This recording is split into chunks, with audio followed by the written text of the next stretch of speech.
ان تین چیزوں کو ذکر فرما کے خالق کی کائنات فرماتا ہے جو کتاب اللہ کی تلاوت بھی کرے، نماز کی پابندی بھی کرے اور اپنا مال راہ خدا میں قربان بھی کرے، فرمایا وہ کوئی معمولی بندہ نہیں ہے، وہ انسان اپنے خالق حقیقی سے تجارت کر رہا ہوتا ہے۔ فرمایا اگرچہ وہ تمہیں قرآن پڑھنے والا نظر آ رہا ہے، اگرچہ وہ تمہیں مسجد کے اندر رکوع و سجود اور حالت تشہد میں نظر آ رہا ہے، اگر وہ تمہیں اپنا مال اپنی جیب سے نکال کے مساجد و مدارس کی نظر کرتے نظر آ رہا ہے، فرمایا یہ کوئی معمولی عمل نہیں ہے، یہ اتنا عظیم و شان کام ہے کہ جس کی تائید میں رب کا قرآن اعلان کر رہا ہے۔ اللہ فرماتا ہے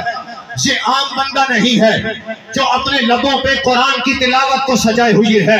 یہ عام بندہ نہیں ہے جو اپنی پیشانی کو اللہ کے حضور زمین پہ بچھائے ہوئے ہے، یہ عام بندہ نہیں ہے جو اپنا مال راہ خدا میں لٹا رہا ہے، فرمایا یہ اللہ سے تجارت کر رہا ہے۔ اور یاد رکھو جتنے بھی تاجر لوگ ہیں، بزنس مین ہیں، جب کاروبار شروع کرتے ہیں، بزنس کا آغاز ہوتا ہے تو پروفٹ اور لاس ان کے سامنے ہوتا ہے، ہر بندے کو پتا ہوتا ہے یا نفع ہوگا یا نقصان ہوگا، لیکن اللہ فرماتا ہے سنو جو مجھ رب سے تجارت کرتا ہے میں رب اعلان کر رہا ہوں کبھی اس کو گھاٹا نہیں ہوگا، رب اس کو نفع عطا فرمائے گا۔